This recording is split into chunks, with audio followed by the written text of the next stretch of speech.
Bom, irmãos, graças ao Senhor, em meio à nossa jornada cristã, né? Jornada de fé, a gente não é espectador da fé, a gente vive a fé, né?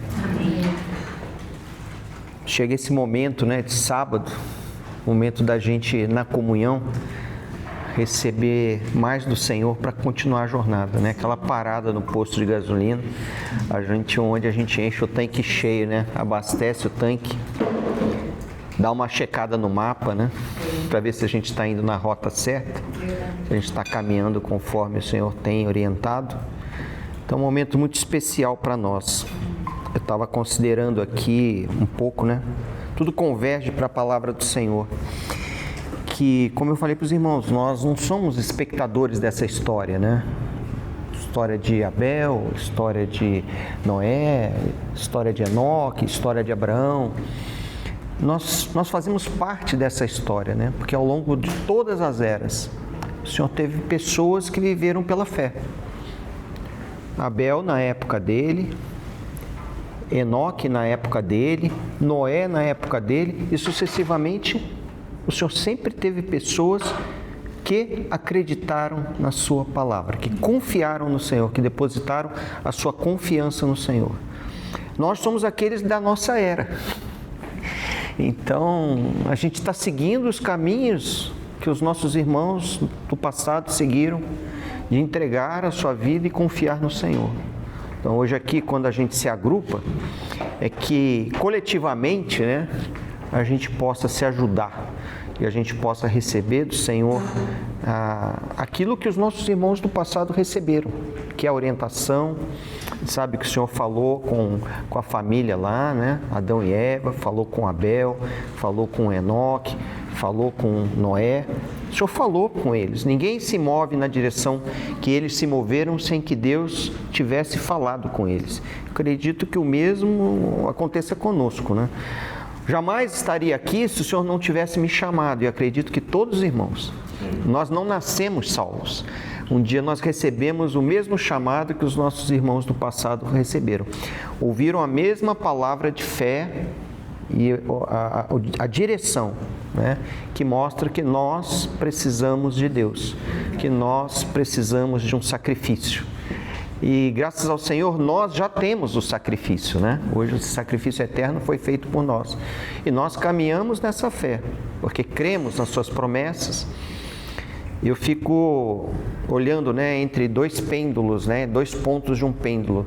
No início, Adão e Eva viram ao Senhor. Então fala, você tem fé? Total, eu vi o Senhor, estava ali com ele, né? Depois, progressivamente, parece que essa jornada é uma jornada em que aquele ponto de fé original, né, de uma presença tão vívida quanto a do Senhor, não só falando, mas aparecendo para você, ficou no passado. Então você fala, mas eles viram o Senhor, nós não vimos o Senhor. Mas por outro lado, aqui na outra extremidade, nós temos toda a história mostrando que tudo que o Senhor prometeu, Ele fez. Eles não tinham essa história, eles tinham que crer sem ter a história, né, para provar. Nós cantamos aqui, nós temos toda a história para provar que Deus não é homem para que minta, que todas as suas promessas se cumpriram até agora. E não é uma questão porque qualquer um está aqui falando ou de estarmos repetindo como papagaios, mas nós sabemos da história, nós conhecemos a história. Inclusive, uma das partes da história mais recentes e, de certa forma, tão fortes, é a história da nação de Israel, que estava dispersada por 4 cantos do mundo, em meio a tantos povos, depois de praticamente quase 2000 anos, porque o Senhor prometeu que os recolheria dos 4 cantos e os traria para a sua terra, e a gente vê isso aí, o que aconteceu, e quem já foi lá vê o milagre que isso significa. Mas enfim, estou exemplificando apenas, né, para mostrar que o Senhor, Ele é tão bom, né, Ele sempre demanda de nós uma reação de fé, que significa confiar, né, porque fé não é um jargão, é uma atitude de confiar em Deus. E Ele nos dá todas as condições para que a gente confie nele. Não é algo místico, as pessoas pensam que fé é algo muito místico. Ele tem fé, é uma fé tão subjetiva. Claro, a gente tem fé de coisas que ainda vão acontecer, né? Porque falar fé é a consubstancialização de coisas que ainda não aconteceram, que não se apalpam. Mas para trás a gente pode apalpar muito daqueles que creram em promessas que ainda também não haviam se cumprido. E aí hoje a gente apalpa e vê tudo que o Senhor falou aconteceu. Então nós temos todos os motivos e todas as razões para crer no Senhor, ou seja, confiar no Senhor, ou seja, ter fé no Senhor e viver por intermédio dela. Então por isso que a gente fala, não vivemos pelo que vimos, estamos vendo aí as coisas, e isso passa, isso não tem sustentação nenhuma, mas as promessas do Senhor não é um jargão. Não é uma fé mística, é uma fé muito concreta e real, né? Nós temos o Senhor, né? Então hoje a gente vai ver um pouquinho mais, né? Deus nos dá esses exemplos certamente para nos ajudar, né? Para nos ajudar. Nós já cremos, mas toda vez que a gente entra num detalhe um pouco maior, isso nos ajuda no nosso dia a dia, porque essas pessoas, esses nossos irmãos, essa geração que nos antecedeu, as gerações, elas viveram dramas e circunstâncias semelhantes às que nós vivemos.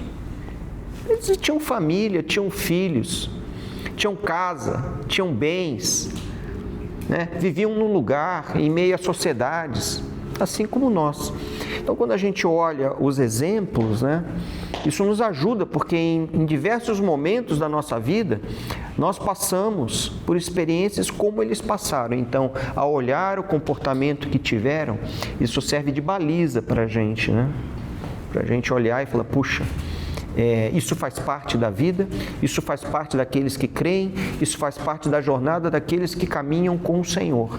E é isso que nós vamos ver um pouquinho mais hoje aqui. O enfoque está no capítulo 11, versículo 8, que está relacionado a Abraão. E o Senhor me deu assim a direção de não entrar demasiadamente em diversos versículos, porque essa questão que trata aqui a partir do versículo 8 para frente, tem alguns versículos que falam da fé de Abraão, mas eu senti diante do Senhor que deveríamos olhar num contexto bastante amplo primeiramente, né? Porque depois nas outras subsequentes aqui, a gente vai ver um pouco mais em detalhe, mas de uma maneira muito ampla. Quem é essa pessoa que a própria Bíblia designa como o pai da fé? Né? O que está por trás dele, né? Como era essa pessoa, o que ela vivia e como foi o caminhar dela, né? Antes de entrarmos nesse versículo especificamente, eu vou repassar aqui rapidamente o que foi a palavra da semana anterior. Eu mesmo não pude estar aqui com os irmãos, né? Mas eram os versículos de 11, de 6 a 7, onde a gente viu a questão do exemplo de Noé, que é uma posição de fé extremamente arrojada, né? Podemos dizer assim, porque a posição de fé levou ele a viver uma vida bastante diferente, né? Às vezes você é chamado para viver a sua fé, mas uma fé comum em meio a todos, né? Onde você tem princípios e posturas, mas é uma fé comum. Você vive, mora, trabalha, né? Caminha. Não é para fazer o que o Senhor pediu para ele, certamente, praticamente teve que fazer uma grande interrupção, acredito, de muitas coisas na sua vida e realmente caminhar numa direção assim que as pessoas deviam ficar bastante atônitas, né? O que essa pessoa está fazendo nesse lugar? Não parece haver sentido nenhum de montar uma arca aqui nesse lugar. O que ele vai fazer? Como é que essa arca vai sair desse lugar? Né? Não há relato nenhum que ele estava fazendo na beira de um rio, do mar, de um lago, uma arca no meio do nada lá, né? Então, a gente viu aqui o exemplo de Noé, né? Também como um exemplo de jornada e caminhada cristã, né? A gente vê que nessa jornada Deus, Ele sempre fala conosco, isso é super importante, porque nós não vivemos apartado, seguindo um Deus distante. Nós vivemos próximos, seguindo um Deus vivo. Esse era o grande diferencial, né? Dos deuses mortos, para o Senhor, que é o nosso Deus vivo. A gente vive em comunhão, a gente acerta, a gente erra, a gente tropeça, caminha, levanta, executa a obra. A gente faz isso porque Deus está continuamente se relacionando conosco. Qualquer pessoa que parte para um plano, um propósito e que não tem um mentor próximo e é de muito longa jornada, a probabilidade é que você vai pelo meio do caminho parar, né? Vai se perder. E vimos também que, além de que Deus instrui seus filhos, né, como instruiu o casal, né, nossos originários lá no início, no Éden, orientou Noé quanto ao que fazer e como fazer, o que fazer e como fazer, certamente, né? Noé, não temos notícia nenhuma que ele era marinheiro, que era capitão, que ele era um especialista nisso. Deus disse o que fazer e como fazer. E a gente vê que a fé, ela produz em nós, ao longo do tempo, obediência, né? Foi o que nós ouvimos aqui, o registro deixado pelo Alex, né? A fé, ela produz obediência, porque ao recebermos a instrução divina, a gente segue a instrução, e seguir a instrução significa obedecer ao Senhor, né? Então, eu creio que todos nós temos essa baliza na nossa consciência, né? Se nós estamos realmente obedecendo ao Senhor ou não na nossa vida, em que momento a gente, de repente, não está, e de repente fala, não, eu preciso realmente obedecer ao que o Senhor tem falado para nós, eu preciso seguir esse caminho, né? Propósito do Senhor. E essa obediência, pelo que nós vimos, ela exige um compromisso, né? Porque não é uma obediência de um momento, como ela é uma obediência que é uma demanda contínua na nossa vida. Isso é o seguinte: quando você começa a fazer alguma coisa continuamente, significa que você tem compromisso com aquilo que você está fazendo, né? Nós nos reunimos com uma frequência estabelecida, nós nos dedicamos à obra do Senhor, quer seja na comunhão com os irmãos e também na nossa vida, onde estamos cumprindo aquilo que o Senhor requer de nós. Então isso mostra que nós somos pessoas que temos compromisso com o Senhor. Nós temos compromisso com a igreja, com os irmãos, com o Senhor, com aquilo que Ele ordena para nós, né? E também que o cristão, ele é chamado para servir e aliviar o fardo de outros. Vou fazer um breve parênteses aqui, não vou entrar em muitos detalhes, mas na semana retrasada eu recebi uma mensagem do WhatsApp de uma mulher que trabalhou comigo lá em Florianópolis.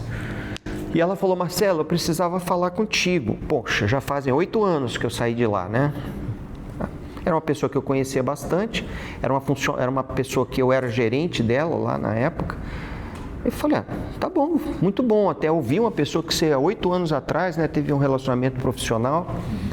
E aí essa semana marcamos, né?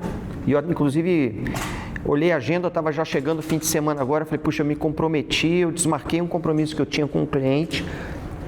Falei para ela: vamos lá, vamos conversar essa semana.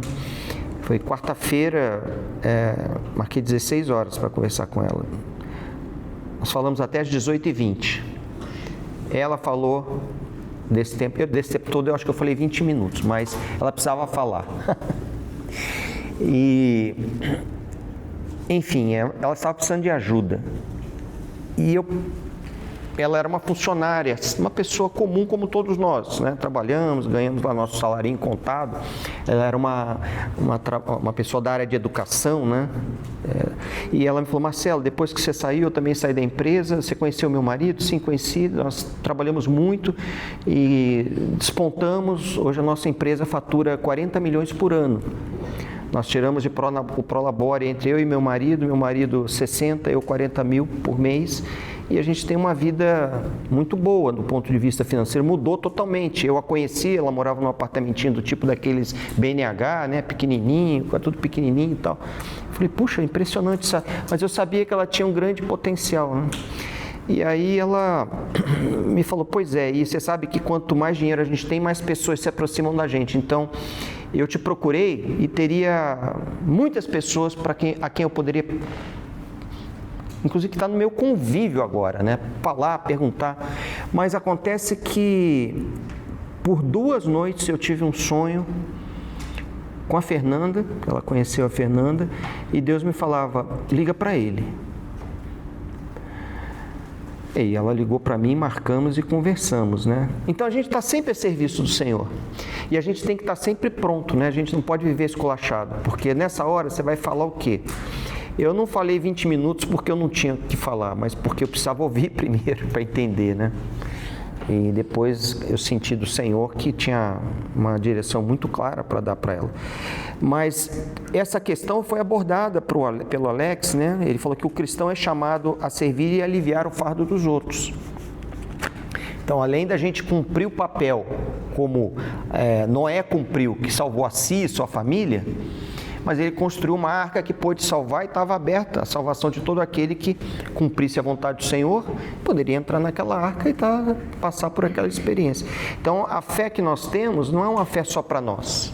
Não é uma fé que serve só aos nossos. Eu estou salvo, eu estou sendo santificado, eu estou sendo melhorado, e quando o Senhor voltar, se eu estiver vivo, Ele vai me arrebatar, se eu já estiver dormindo, Ele vai me chamar, e é tudo eu, né? Não.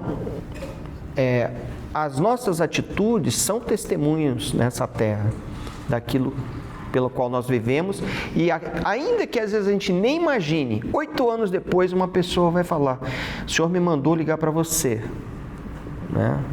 Então significa que a nossa pessoa deixa um testemunho quando nós vivemos a fé, né? Nós vivemos a fé.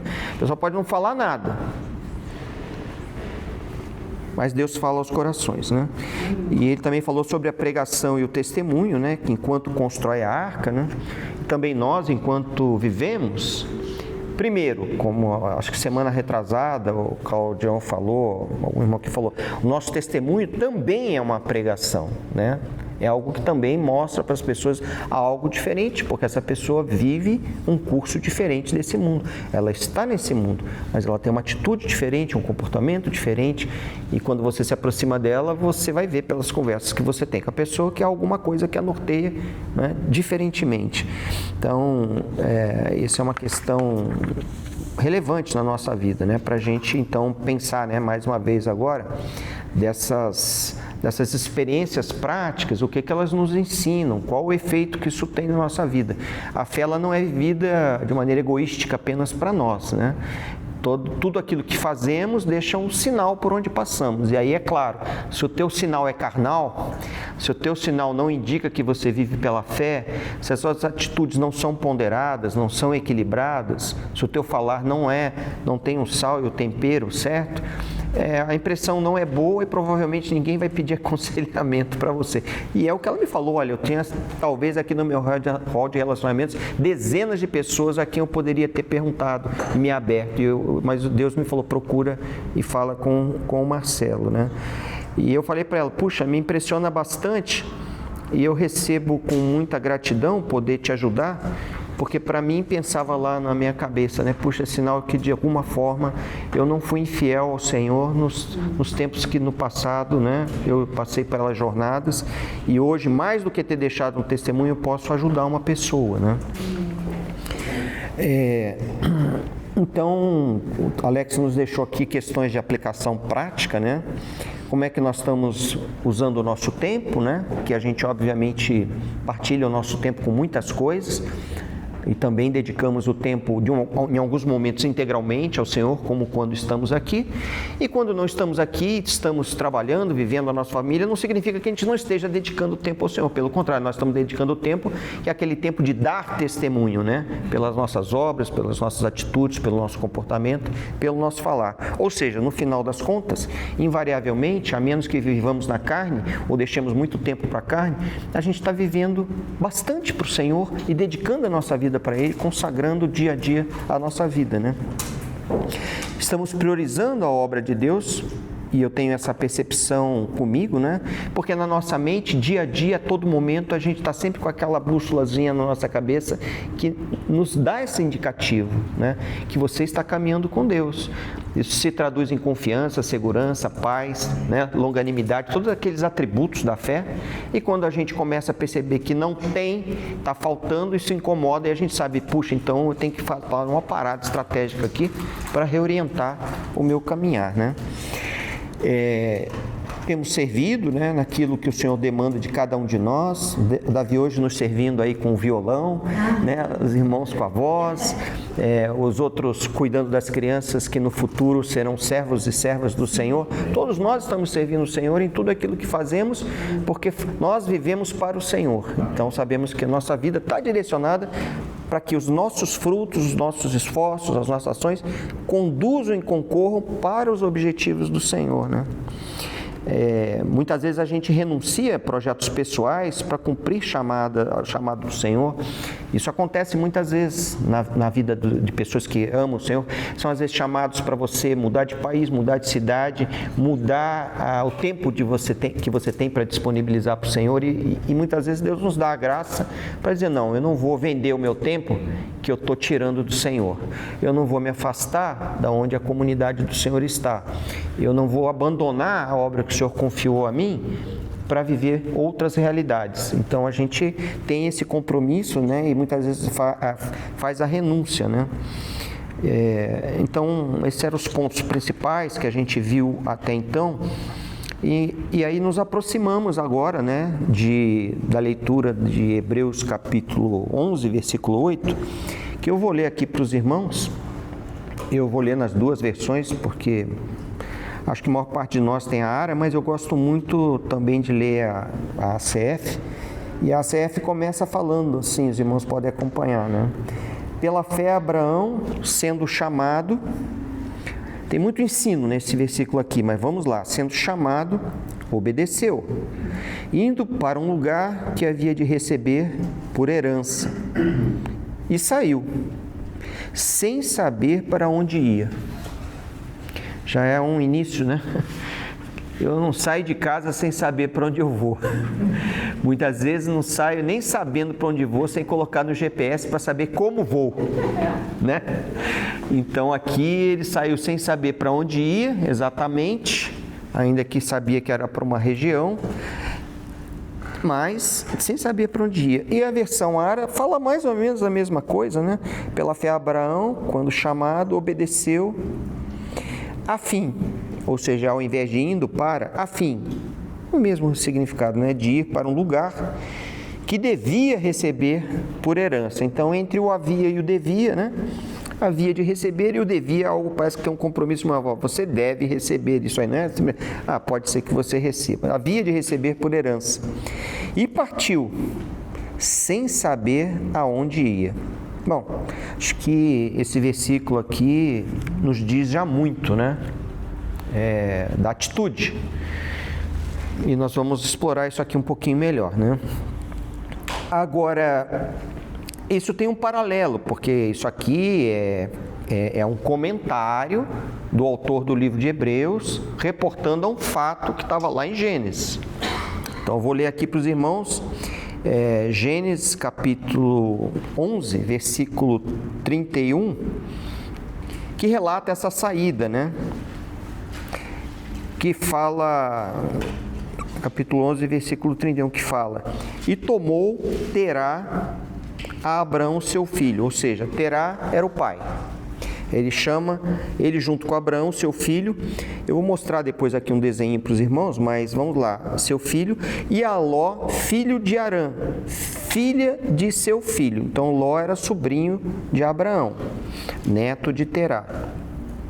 E a Sarai, sua nora. Então, Terá é pai de Abraão, Abraão casado com Sarai, Sara em relação a Terá era a nora dele. E a mulher de seu filho Abraão. E saiu com eles de Ur dos Caldeus. Aí aqui em Gênesis está um pouco mais claro, né? Ele saiu da terra de Ur dos Caldeus para ir à terra de Canaã. E vieram até Arã e habitaram ali. Então, isso é Gênesis 11. Então, Gênesis 11 relata uma ação que eu vou comentar depois, né? Dessa família que aqui está descrita. No capítulo 12, logo depois, um pouquinho à frente, no versículo 1, fala: ora, o Senhor disse a Abraão: sai da tua terra, da tua parentela e da casa de teu pai, para a terra que eu te mostrarei. Isso é Gênesis 12, versículo 1. Então eu fiz um pequeno desenho, acho que talvez os irmãos não vão ver muito, mas enfim, o que eu quis mostrar é que existia um núcleo familiar, né? Terá, Abraão era irmão de Naor, irmão de Abraão, Naor, casado com Milca. E também Abraão e Naor, irmãos de Harã. Então eles tinham suas famílias. Aqui está a árvore genealógica. Por exemplo, Harã teve Milca, Isca e Ló. A gente sabe que era Ló, então era sobrinho de Abraão. E ele seguiu junto com Abraão. Então esse aqui é um pequeno núcleo familiar, né? Pequeno núcleo familiar. Que a gente olha, assim, pequeno porque a gente está olhando sucintamente como a palavra é. O pessoal naquela época tinha bastante filhos, né? E filhas, e muitos animais, e muitas coisas. Mas esse é o relato que a gente vê da família. Era uma família, provavelmente outras relações parentais, que aqui nesses desdobramentos, por exemplo, Naor casou com Milca. E a família de Milca? Quem que é? Não está relatado aqui. Mas ninguém nasce do ovo, né? Então tem pai, tem mãe, tem primo, tem sobrinho, tem tio, tem avô, tem as genealogias que o antecederam, assim como o próprio Terá. Então saíram de Ur da Caldeia. Quando que eles saíram de lá? Então vou tentar situar um pouco as questões no tempo para a gente ter algumas percepções, né? Que da criação até o dilúvio decorreram 1.656 anos. É um tempo razoável, mesmo na cronologia, né, que nós estamos hoje. Aqui é o ano mundi, né, contando do zero, partindo que a criação, um ano zero, ano mundi, 1656. 2.000 anos tem que o Senhor praticamente partiu. Eles um pouco menos, né, 500 anos. Então demonstra que é um tempo bastante razoável, depois da criação. E que o dilúvio, né, do dilúvio até o nascimento de Abraão, então decorreram, depois de tudo aquilo, o Senhor limpou a terra, né, acabou. Decorreram 292 anos, então nasceu Abraão. Ou seja, quando veio o dilúvio já devia ter tido muita gente na terra. Do dilúvio até Abraão, a gente sabe que pela história pouca gente estava naquela arca, né? Então em 262 anos é um tempo relativamente curto para voltar a ter muita gente. E a gente vai ver inclusive que a turma se casava, né? Entre parentes, porque Naor era casado com Milca. E o que está aqui em vermelho, Milca, era sobrinho de Harã, né? Então, Naor casou com a sua sobrinha. Não tinha tanta gente assim para você ficar escolhendo, inclusive gente de outras tribos, eventualmente. Então, do dilúvio, mais 292 anos, que dá 1948 anos, quase 2.000 anos então, Abraão recebeu esse chamado para começar essa caminhada, ou seja, 2.000 anos depois do dilúvio, praticamente, Deus chama um homem para dar sequência ao seu propósito. Para trás, ficou um bom tempo também, né? Então, a saída de Harã para Canaã, né? E Harã a gente vai ver uma parada ali, nesse caminho entre Ur e Canaã, né? Ur, Harã, Canaã. Abraão tinha 75 anos, isso está relatado em Gênesis 12, 4. Ou seja, já ano 2023 praticamente. Eles percorreram uma distância grande, irmãos. Para eles naquela época muito grande, para nós uma distância razoável, né? De Ur até Harã, subindo pelo rio Tigre, Eufrates, tem 1.000 quilômetros, que não se fazia de carro, nem de avião, nem de trem, né? Nem de ônibus, talvez animais ou a pé, né? Então a turma andava. Então um percurso grande. E de Harã a Siquém, que está em Canaã já, mais 650 quilômetros. Ou seja, uma distância de 1.650 quilômetros, caminhando aí, se a gente imaginar, dizem que uma caminhada, aí está algo entre 3 a 5 quilômetros por hora, né? Se você caminhar 8 horas, talvez você vai caminhar 40 quilômetros por dia, e você só divide lá os 1.600 por 40 e você vai ver que talvez ele tenha passado mais de um ano nessa caminhada. Bom, isso mostra, né, que essa caminhada não é o fim, mas apenas o começo para ele entrar na boa terra, né? Então, a caminhada cristã também guarda semelhanças, né? A gente é chamado não para um tirinho. Vem viver a fé aqui, é uma semana de fé, tá beleza, né? Normalmente não é assim. Óbvio que tem as excepcionalidades, o ladrão que morreu ali na cruz ao lado do Senhor, né? O Senhor fala que tem os últimos que serão os primeiros, mas a regra da Bíblia não é essa, porque a gente vê a situação de vida de todos os demais e a gente sabe que é uma jornada, né? É uma jornada. Existem muitas suposições, né? Porque nessa jornada, saindo de onde eles estavam até chegar em Canaã, que é uma jornada longa, houve uma parada em Harã. E parece que essa parada, enfim, não sei se foi programado ou não, a Bíblia apenas relata que eles pararam ali. Agora, há trechos da Bíblia que relatam, e a gente vai ver isso daí, que essa parada de Josué 24:2 deixa isso claro, né? Que havia algumas conexões entre a sociedade em que Abraão vivia em Ur da Caldeia com aquela sociedade que havia em Harã, tanto no ponto de vista provavelmente cultural, social, quanto religioso. Eram terras pagãs, terras de ídolos. E quando Abraão recebeu esse chamado, vejam bem, né, irmãos? Não dá para pensar que ele recebeu o chamado sendo já uma pessoa, primeiro, constituída na fé, que teve vivência e experiências com o Senhor. É uma pessoa que atende a um chamado poderoso, né? Alguma coisa muito forte realmente o chamou de forma inequívoca. Assim como também creio que quando recebemos o chamado foi poderoso, né? Eu me lembro quando o Senhor se mostrou para mim, eu estava muito estupefato, assim, confuso até com tudo o que isso significava, sem entender muito bem, mas esse chamado ele é tão magnético, como fala, né, que você começa a ir, né, você nem está sabendo, mas você já está indo, né, o Senhor já está te atraindo ali, e de repente você está em movimento e aí as coisas começam a ficar mais claras, a sua fé vai aumentando, mas haviam questões que alguns supõem, né, relacionadas à saúde do seu pai, Terá, que já tinha uma certa idade, diz que ele faleceu ali em Harã aos 205 anos, a questão da conexão cultural, né? Enfim. E aí a gente vai para uma outra questão aqui que é interessante observar, é muito importante a gente perceber. A Bíblia não é um livro tão difícil de se entender, mas é um livro que a gente precisa dar atenção para poder compreendê-la, né? Que embora Gênesis 12 narre o chamado de Abraão, quando ele já estava em Harã, e isso o livro de Atos dos Apóstolos, capítulo 7, 2 a 4, também próprio Neemias 9, 7 deixa claro, assim, quando a gente lê capítulo 11, versículo 31, o que dá a impressão? Que foi Terá, que saiu com a sua família, e há motivos, assim, a gente vai ver aqui um pouco mais, mas as pessoas não se moviam aleatoriamente, não, eu vou embora, eu vou para tal lugar, não era assim, as famílias se moviam em grupo. Por quê?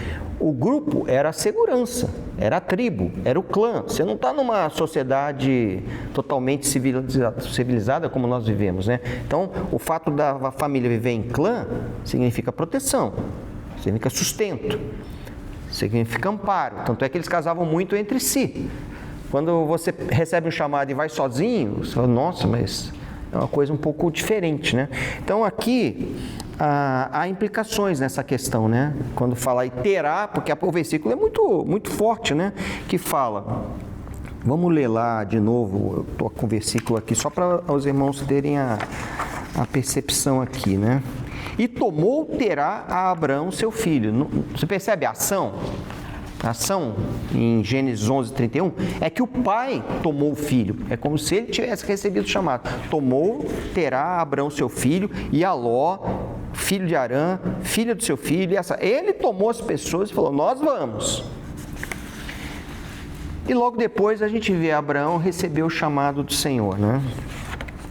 Então aqui a gente pode...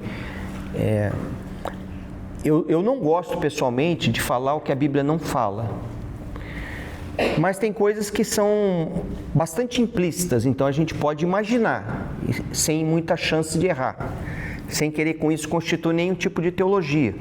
Mas Atos deixa muito claro que foi Abraão que recebeu o chamado. Em Gênesis 12, versículo 1, fala o relato que Deus chamou Abraão. Então, o que foi que moveu Terá a sair? É provável que aquele chamado que Abraão recebeu, tão forte, tão presencial do Senhor, ele tenha falado para a sua família: pai, aconteceu um negócio tremendo, pai. Assim, assim, assim, assim, assim. Sara, aconteceu um negócio tremendo comigo. Irmãos, aconteceu assim, assim, assim. E aquilo muitas vezes impacta. A gente sabe nas nossas vidas, na minha casa foi assim, né? O chamado chegou, aquilo rodou que nem rastro de pólvora e impressionou a todos e moveu a família, e isso impulsionou a gente a sair da posição que a gente estava, né? Então há uma pressuposição aqui muito forte que Abraão não poderia ter saído porque clã familiar, movimento unitário não funcionava, mas foi tão forte que movimentou a saída da família e eles seguiram, né? E Atos fala, né? O Deus da glória apareceu a nosso pai Abraão, estando ele na Mesopotâmia, antes de habitar em Harã, e disse-lhe: sai da tua terra, de dentre a sua parentela, e dirige-te à terra que eu vou te mostrar, a terra que eu te mostrarei. Atos 7, 2-3. E aí a razão eu expliquei aqui, porque Terá liderou o movimento, porque tem coisas, incrível, né? Muitas vezes a gente, movido por aquilo que nos toca, acaba movendo a família também, né? No caso, como eu comentei com os irmãos, a presença de Deus na vida de Abraão, o chamado foi tão forte que aquela carga magnética passou, né? Então, Terá liderou a viagem. E houve a parada em Harã, né? A parada em Harã, e ali... Assim, a percepção que eu tenho, né? Você começa ali em Gênesis 11, chamado de Abraão, toda a família se empolga e vamos, né? E olha que nem todos foram, né? Eu queria dizer isso para os irmãos, e depois a gente vai olhar essa questão com mais detalhe. Porque Naor não foi. Harã já era morto, falecido. Então, assim, o relato é de que nem todos atenderam ao chamado do Senhor já na largada. E depois, essa parada em Harã, parece que foi assim algo que, daquele ponto para frente, a turma ficou para trás e Abraão seguiu sozinho, porque faleceu seu pai, e aí Deus voltou de novo ali e faz a segunda vez o chamado para Abraão, para que ele seguisse, né? Então, após a morte de Terá, em Gênesis 12, Deus reforça e renova o chamado para Abraão. Aí ele repete: sai da tua terra, da tua parentela e da casa de teu pai. Mas aqui vemos também, né, quão misericordioso é Deus. A gente pode pensar muitas coisas, inferir muitas coisas. Abraão teve que ficar com o pai porque era idoso, não prosseguiu porque tinha problemas. Eu não sei, a Bíblia não relata, isso não é relevante. Mas o fato é que Deus precisou aparecer uma segunda vez. Então, na nossa jornada cristã, não sei se já aconteceu com os irmãos, já aconteceu comigo. Nessa jornada da fé cristã, né, do atendimento ao chamado do Senhor, às vezes acontece da gente dar uma parada para viver outras coisas, né? A gente para de seguir aquele rumo. Outro dia, conversando com o Claudião, ele falou para mim: olha, também tive a minha parada aí, né? A gente começa numa direção, numa velocidade, aí num dado momento, por circunstâncias, aquela coisa parece que murchou, esfriou, mas Deus volta a chamar, né? Ele reforça o chamamento.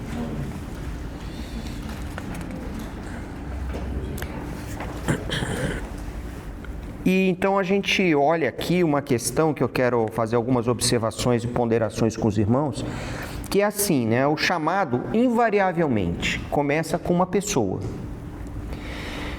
muito costumeiramente chega até uma família, porque quem é salvo não deixa de falar para sua família. Sabe, é uma coisa assim, se você recebe o chamado, e eu me lembro, quando eu recebi o chamado, que eu ainda não compreendia todas as implicações, mas aquilo era tão forte que eu comecei a falar para amigos, colegas de faculdade, pessoas que se aproximavam. Isso acontece com a gente. Você começa a falar. Se alguém te indagar muito profundamente, você ainda não tem nem a sustentação para falar muita coisa, mas você começa a falar. Então, ele chega à família. E alguns, mesmo dentro dessa condição familiar, recebem o chamado e creem. Mas aí, olha só, na jornada, a gente sabe que a jornada de confiar no Senhor é um negócio que é provado, né? É provado. Nem todos têm o mesmo chamado. E alguns param pelo caminho, não têm fé suficiente para caminhar a jornada. Então a gente vê, olhando ali o caso da família de Abraão, Terá, seus relacionamentos laterais, eles não tiveram a força e estabeleceram ali até o ponto em que Terá morreu com 200 e poucos anos, né? Não tiveram força para essa caminhada, né? Então, assim, muitos são chamados, alguns se tornam crentes, que é um primeiro estágio, você crê, mas não se torna um servo. Você se torna servo quando você começa a obedecer realmente ao Senhor. Você recebe a luz, você sai, inicia o movimento, então você creu, mas aí o caminho te leva a você ter que confiar e servir a Deus, sacrificar, ir na direção que Deus aponta, mesmo que esteja contra tudo que está sendo indicado. Então, não se torna servo. Mas a gente sabe que Abraão foi um servo de Deus. Pequeno parênteses, né? A gente às vezes olha e fala, Abraão está lá no Velho Testamento, mas ele tem uma posição extremamente relevante na teologia do Antigo Testamento. E mesmo na teologia do Novo Testamento, fala, e nós vamos ler o versículo, que todo aquele que tem fé em crer é filho de Abraão. Então pergunta, Carlão, você é filho de Abraão? Aí Abraão, sou filho de Deus. Sim, mas a fé que Abraão teve é exemplo para nós, e a Bíblia fala que ele se torna nosso pai no exemplo de fé que ele deixa para cada um de nós. Muitos outros tiveram. A Bíblia, como falou, se for escrever todo mundo que caberia dentro da Bíblia, esse livro ali é um livro que estaria sendo escrito, né? Num dado momento, Deus teve que circunscrever os limites da Bíblia. Muitos exemplos de fé se sucederam depois, mas essa é a questão, né? E quando a gente olha isso, né? Eu vou fazer um pequeno parênteses aqui também, às vezes a gente fica pensando, né? A gente lembra daquela jornada de Paulo na prisão, que Paulo fala com o carcereiro e fala, crê, tu e toda a tua casa será salva. E aí as pessoas às vezes vivem baseadas na fé daquele momento, né? Meu pai vai ser salvo, meu irmão vai ser salvo. Esse desejo é genuíno. Mas qual a experiência que a gente tem, mesmo tendo crido genuinamente? Às vezes tem parentes nossos que morrem e não são salvos. O que aconteceu de errado com aquilo que nós ouvimos ali em Atos, na jornada de Paulo com o carcereiro? Não aconteceu nada de errado. Aquela é uma promessa para uma circunstância específica. Paulo não falou para todos os que crerem terão suas famílias, mas falou para o carcereiro, crê tu e tua casa será salva. O que aconteceu aqui com a família de Abraão, de Terá? Provavelmente todos ouviram, nem todos saíram. Nem todos seguiram a jornada de fé. Se eles foram, o primeiro grupo que foi até Harã foi salvo ou não, eu não sei. Mas teve alguns que ficaram, né? Então, a gente tem que aprender a interpretar a Bíblia corretamente para a gente não ficar nas dúvidas, né? Mas não fala. O senhor falhou? Porque eu também criei como carcereiro. Só que meu irmão morreu, meu pai morreu, meu tio morreu. Eles não creram. O que aconteceu? Faltou fé? Foi diferente do que recebi o mesmo evangelho que aquele carcereiro recebeu. Por que os meus familiares não creram se eu falei para eles? Então, dentro da estrutura familiar, dentro da sociedade em que a gente vive, nem todos recebem o chamado. Essa é a questão. Abraão recebeu o chamado. E esse chamado é um chamado irrecusável. Ele influenciou sua família para ir. Ele não podia ir sozinho, ele conseguiu mover sua família. Mas a fé estava nele. Não diz que Terá tinha fé, não diz que os demais tinham fé. Ele tinha fé. Ele conseguiu mover sua família.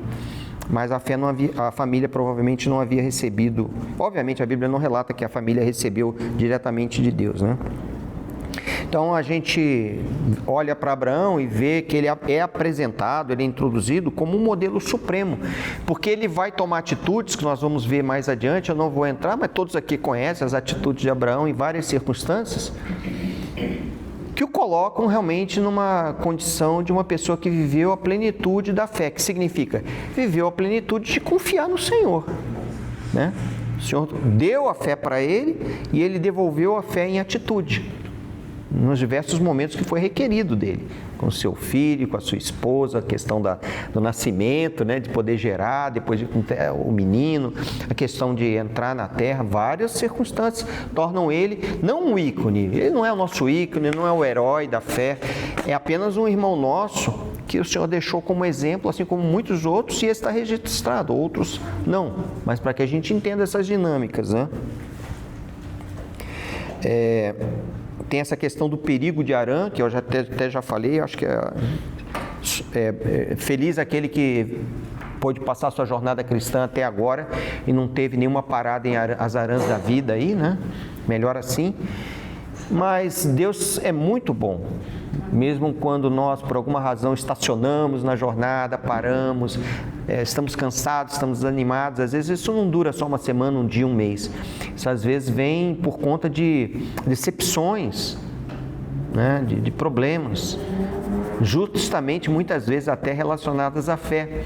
Quando a gente recebe ensinos que não são corretos, vem a hora da prova, não resiste, aí você, mesmo tendo fé no Senhor, parece que o seu castelo desmonta, né?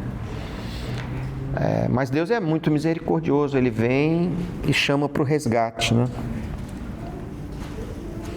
Então, a gente vê que essa questão da salvação, a gente fala, já preguei para aquela pessoa, ela não quer crer no Senhor, eu prego para ela, eu falo para ela, a gente está cansado de falar, eu não vou nem mais falar. Irmãos, a gente fala, mas o chamamento é de Deus. O chamamento é de Deus, não é nosso. A gente não tem o poder, a gente tem só a missão de falar. Se ela é a pessoa que foi escolhida para atender ao chamamento, ela vai responder. É aquela coisa da ressonância, né? Ela vai vibrar naquela frequência que você está falando para ela, ela vai responder ao chamamento. A gente cumpre o nosso papel, mas o chamamento é de Deus. Paulo fala, eu plantei, Apolo regou, mas a obra, o crescimento é de Deus, né? É de Deus. Então essa é uma iniciativa divina, né? Ela exige muitas vezes daquele que é a chamada desacomodação. Porque a vida de fé, a vida de crer no Senhor, é uma vida que nos tira da zona de conforto, irmãos.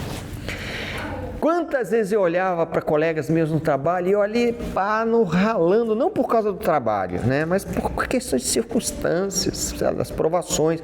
Eu falo, putz, esse pessoal vive, parece que é uma maravilha, né? Enquanto o cara não me relata problema, está sempre de boa, está viajando, está ganhando bem, está sendo promovido. Cara, que eu estou numa caminhada espinhosa aqui. Por quê? Porque a vida cristã, a gente sabe, o que o senhor fala? O caminho é estreito. A jornada não é fácil, porque é uma jornada que exige transformação. E transformação vem através de processo. Quem é de indústria sabe que não tem produto final sem transformação. Você conhece alguma coisa que entra na fábrica e sai igual ao que entrou? A fábrica transforma, né? Entra matéria-prima, processo, produto. Fé, confiança no Senhor, seguir o caminho do Senhor, passa por isso. A gente fala da escolinha, fala aqui da fábrica de fé, né? A gente entra de um jeito e é lapidado. Deus, então, te dá aquela dose inicial de fé para você poder seguir a Ele e vai te estimulando a crer, porque Ele vai te pedir coisas que vai exigir que você confie nele. A gente fala o crer, fica tudo muito místico, mas confia no que eu estou falando. Vem, confia, entrega. Confia, continua orando. E aí aquela fé acontece. né? E o Senhor não decepciona, a fé não decepciona. Confiar no Senhor não decepciona. Às vezes não é no momento que a gente imagina, vem muito tempo depois, até como o caso que eu citei para os irmãos, 8 anos depois uma pessoa te procura. Então, aquela semente, aquela palavra que eventualmente, aquela atitude que aquela pessoa viu em mim, produziu nela 8 anos depois alguma coisa que o Senhor falou, liga para aquela pessoa, né? Então, a gente, ao ser chamado, a gente tem que estar pronto e sabedor e preparado, que a gente vai sair da comodidade de estar em Ur da Caldeia ou em Harã, onde a sua religião é de boa para seguir, ídolos não falam e não reclamam e não incomodam. A sociedade concorda contigo e te leva para os lugares agradáveis. Você vive sem provação relacionada a isso, pelo contrário, Satanás muitas vezes cuida muito bem dessa sociedade, ela é colorida, ela é cheirosa, ela é bonita, ela é atrativa, ela promete coisas, entrega coisas, enquanto que a jornada do Senhor para alcançar a terra é pelo deserto, não é pela cidade. A gente viu que Ló acompanhou Abraão nessa jornada, num dado momento ele resolveu voltar para a cidade, Abraão continuou o caminho do deserto. Então, há uma desacomodação. Quem é muito acomodado na vida cristã se sente muito incomodado. Mas a gente aprende, né, a caminhar pelo deserto. A gente aprende. O povo de Israel aprendeu. Reclamando, aprendendo. Vai tomando as lambadas da vida e vai aprendendo, né? E essa promessa, quando o Senhor nos chama para essa jornada, assim como chamou Abraão, Ele dá um combustível. Qual que é o combustível? Eu não sei para onde eu vou, não sei como eu vou, mas Deus me falou, essa terra é boa que eu vou te dar. Eu vou fazer de você uma grande nação e vou fazer de você pai de muitos povos. E aí as pessoas falam, não, Abraão recebeu a herança terrena. Nós somos cristãos, recebemos a herança celestial. De fato, nós recebemos a celestial. Mas a gente vai ler aqui na Bíblia que Abraão também se moveu na esperança de uma pátria celestial. Então, o que eu quero dizer aqui é que Deus nos dá o combustível que nos move a ter vontade também, né? Não é só acreditar, confiar, mas, puxa, eu quero isso daí. É uma promessa distinta. Eu vou fazer de você uma grande nação. E você olha a sua família, 6 pessoas. Uma grande nação, como será que vai ser isso aí, hein? Eu vou te dar uma terra. Pô, mas a gente tem aqui um quintalzinho aqui que vive a nossa família, um clã, né? Tem uma areazinha aqui. Como é que vai ser isso? Mas eu tenho grandes ambições. Deus me dá uma promessa grande, né? Então isso move. Nós temos a promessa? Sim. Nós temos a promessa de uma pátria celestial, né? De sermos arrebatados, de sermos guardados daquele juízo final que virá sobre essa terra, de estarmos com aquele que é o autor da vida. Nós temos várias promessas que nos motivam. Eu falei, eu quero, eu vou seguir. Então a gente aqui vê Abraão, ele seguiu, tinha fé, acreditou na promessa, mas essas eram promessas boas lá no fim, né? Promessas boas. E nós temos muitas promessas também para nos mover adiante. Esse é o paralelo, né, de todos nós. E Paulo afirma em Gálatas 3,7, que diz assim, e os que são da fé, somos nós, né? Creio. De fato, esses são filhos de Abraão. Olha a visão espiritual que Paulo tinha, né? Então, muitas vezes essa secção que o mundo cristão muitas vezes faz, não, eles tinham uma promessa terrena, e a gente vai ver aqui, tinha promessa terrena e celestial. Abraão não está lá no passado. Não, dentro do contexto do modelo de fé, Paulo fala aqui, os que são da fé, de fato, esses são filhos de Abraão, porque nós temos a fé que Abraão teve, nós obedecemos como Abraão obedeceu, percebe? Isso é dissociado de questão de religião, é uma questão comportamental, atitudinal, né? de pessoa. A mesma atitude, o mesmo crer, o mesmo confiar que estava com ele, que Deus deu, está conosco. E Paulo fala, esses que de fato também são filhos de Abraão, né? Então a gente vê que Abraão teve que deixar Ur, o cristão também é chamado nós somos chamados para sair do sistema. E assim, invariavelmente, né, Eu acho que a experiência também é dos irmãos, né? E eu não estou me aproximando do mundo. Pelo contrário, cada dia quando eu olho, eu estou mais longe. Estou mais longe. Quando foi o início da minha jornada, eu lembrava até muitos detalhes e coisas. Hoje em dia, elas fazem parte de uma memória longínqua. Lugares e coisas que fazia, não faço mais há uma semana, 2 semanas, há um mês, 2 meses, 3 meses, 4 meses, há um ano, 40 anos, 42 anos, estou na jornada. Ficou para trás, isso não faz parte mais da minha vida, não me toca, não me sensibiliza e não me atrai, não quero, eu mudei, estou tão distante disso que nem dá para voltar para aquele caminho lá. Por isso que diz que muitas das pessoas que abandonam o Senhor ficam no meio, né? Porque o cara fica desorientado.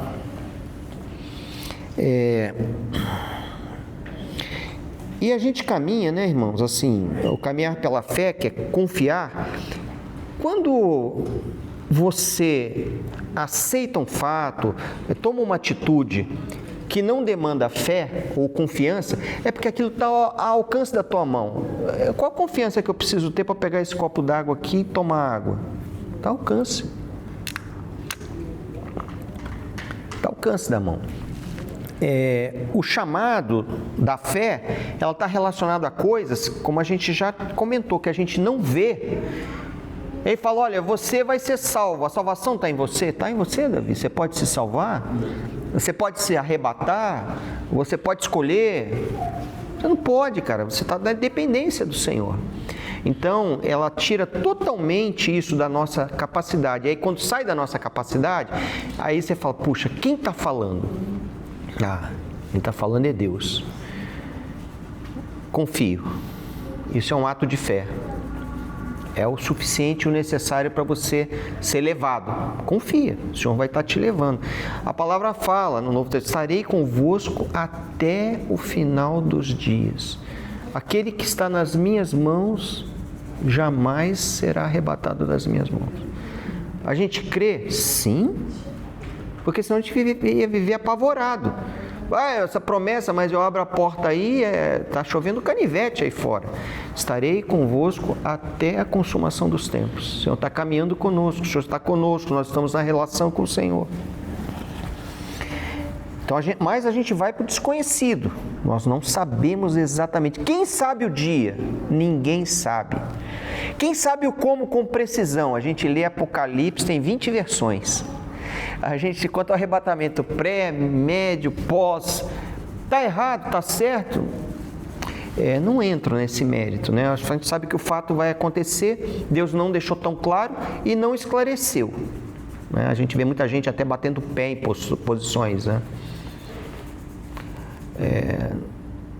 Se a posição fosse única, não tinha discussão. E tem gente boa em todas as frentes, né, da teologia. Então, a gente tem que ter muita prudência, muito cuidado com isso. Mas o fato é que a gente confia, até quando não há tanta clareza. Mas eu confio na promessa do Senhor. Como é que vai ser, eu entrego. É Ele que fará, não sou eu. Não é porque eu sei que vai ser antes, depois que eu vou me preparar, guardar comida, não guardar comida, ter medo que vou sofrer, eu não vou sofrer, não quero me preocupar com isso. Eu quero me preocupar simplesmente com o seguinte: Senhor, eu vou te seguir. Tuas promessas é que Tu estarás conosco até a consumação dos tempos. E que o Senhor é nosso Deus, nosso Pai. O que tivermos que passar com o Senhor, o que pudermos escapar é com o Senhor, né? Então, nós avançamos porque confiamos na fidelidade de quem prometeu. O Senhor é fiel? É o que nós cremos, né? É a confiança que nós pomos. Porque se eu achar que Deus não é fiel, para aí. Então, eu perdi já 40 anos da minha vida nesse caminho. Creio que não perdi. Pelo contrário, eu caminhei em direção ao Senhor. Então, isso serve para todos nós, né? Tem uma promessa, né, que fala dessa pátria superior, né? Então, o livro de Hebreus, capítulo 11, versículo 10, 16, ele expande um pouco essa questão do horizonte, né? Quando ele fala que nessa jornada, né, o horizonte da jornada de Abraão, explicando que ele não buscava apenas Canaã, a terra eterna, mas a cidade que tem fundamento, da qual o arquiteto e construtor é Deus. Alguns podem dizer, mas isso está se referindo a Jerusalém, que o Senhor deu todos os detalhes, ele foi o arquiteto, ele é o fundamento, mas a gente vai ver aqui que há citações dizendo, né, que a fé de Abraão estava numa pátria superior. No versículo 10 fala, porque aguardava a cidade que tem fundamento, da qual Deus é o arquiteto e edificador, Hebreus 11. Depois, no 16 fala, mas agora aspiram a uma pátria superior, isto é, celestial. Por isso Deus não se envergonha deles de ser chamado seu Deus, porquanto lhes preparou uma cidade. Está em Hebreus 11, 16. Então, para nós, né, que somos cristãos, somos chamados, a gente tem que entender uma coisa, né? A gente é peregrino. Quem não se sente peregrino, qual a diferença do peregrino do não peregrino? O peregrino é aquele que está em movimento, né? Fala, vamos peregrinar. Vamos para Aparecida do Norte, peregrinação. É só um exemplo, né, irmãos? Ninguém vai para Aparecida do Norte, mas é um exemplo, né? A gente fala os peregrinos da Terra Santa. Mas nós estamos peregrinando nessa terra, indicando que nós estamos nos deslocando para um lugar que nós desejamos estar. O peregrino, ele não tem uma cidade, não tem uma terra, não tem uma casa, não tem suas coisas. Ele é um peregrino, ele não se apega. A qualquer momento a gente sabe que a gente pode sair dessa, né? Semana passada eu estava lá no sepultamento do meu sogro. Já era esperado, ainda que não desejado. No caso dele foi bem previsível, mas às vezes não é tão previsível, né? Tem várias maneiras de estar indo ao encontro do Senhor. Nós somos peregrinos. Então, ultimamente até tenho comentado com a Fernanda, a gente várias vezes para fazer algumas decisões na nossa vida, né? Aí eu falo para a Fernanda, bem, eu prefiro ser uma pessoa, viver uma vida minimalista. Eu não quero muita coisa que me prenda nessa terra, não quero muita coisa que me preocupe. Eu quero poder estar livre para me movimentar. Se Deus me chamar para cá, chamar para lá, tiver que ser assim, assado. Eu fui ao longo de um bom tempo me desvencilhando de muita coisa que me amarrava. Ah, minha casa, minhas coisas, muita coisa, irmãos, muita coisa. Aí você até para se mover, você fala, nossa, e agora, o que eu faço? Senhor, vai vir agora? Eu ainda queria dar uma volta no carro que eu acabei de comprar, sabe? É claro, são apenas exemplos, mas nós somos peregrinos. Se a gente não tiver essa percepção, tem alguma coisa errada, né? Somos peregrinos nessa terra. E a herança final não está aqui. Então, a gente precisa comer, temos que trabalhar. Quem não trabalha, também não coma. O que nós ganhamos pode ser colocado na obra, para ajudar irmãos, né? Agora, você está preocupado se você morrer, o que vai ser do dinheiro que você acumulou? Você está preocupado como é que vai ser os bens e como é que vai ser distribuído, irmãos? Claro que eu me preocupo, vou deixar alguma coisa, minhas filhas vão estar aqui, eu quero deixar para ajudá-las, mas o meu coração não pode estar preso nisso, e o meu coração, tranquilamente digo para os irmãos, progressivamente, assim, eu tenho me desvencilhado de me tornar prisioneiro dessas coisas, né? Então, queria praticamente quase que concluindo aqui, deixar para os irmãos, né, que inicialmente olhando para Abraão e virão aí aprofundamentos, né, que é chamado de Deus nos tira de onde nós estamos, para nos levar para um lugar onde nós não conhecemos, mas que nós confiamos no Senhor e atendemos ao seu chamado. Esse chamado é irresistível. A gente vê o chamado no Novo Testamento, chamado aos apóstolos, aqueles que o Senhor chamou e se dirigiu especificamente, e mesmo a nós. O Senhor nos chamou especificamente, cada um de nós? Eu creio que sim, né? Então, os passos práticos da obediência vão nos levar ao lugar que nós esperamos chegar. Essa fé que nós temos, que é crer no Senhor, acreditar, a gente pensa que é apenas um combustível para essa ação. Mas, mais do que isso, irmãos, a palavra nos diz que a fé, nós somos justificados pela fé. Percebe? A justificação não é pelas obras. Então, percebe a correlação? Nós somos justificados pela fé. O fato de você confiar no Senhor e nas suas promessas, que denota que você é uma pessoa, que a gente traduziu pela palavra fé, é o que te justifica. Fala, Deus, eu vou honrar porque Ele confiou em mim. Então, a minha palavra vai se cumprir na vida dele. Todas as promessas, tudo aquilo que a minha palavra diz vai se cumprir na vida dele, porque ele confiou em mim. Então eu não vou decepcionar. Então nós somos justificados, a nossa vida passa a ter justificação.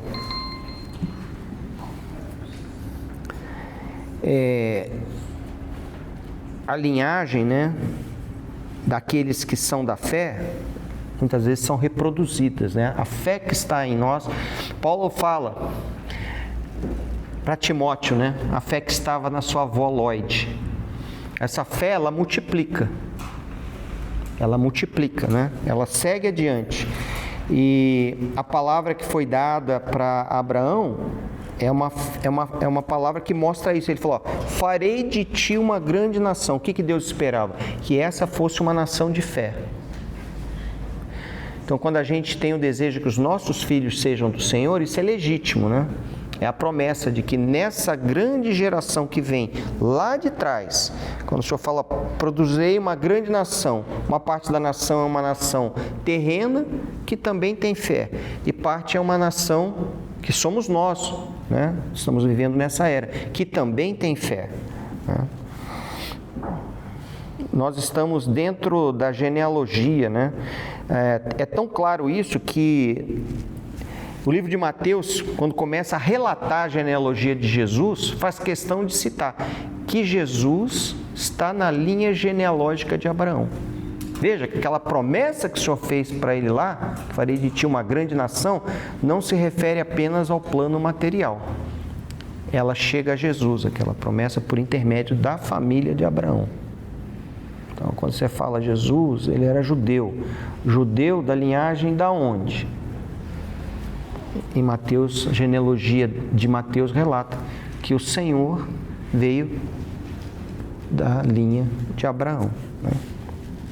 E aí ele fala em Gênesis 12, 3, em ti serão abençoadas todas as famílias da terra.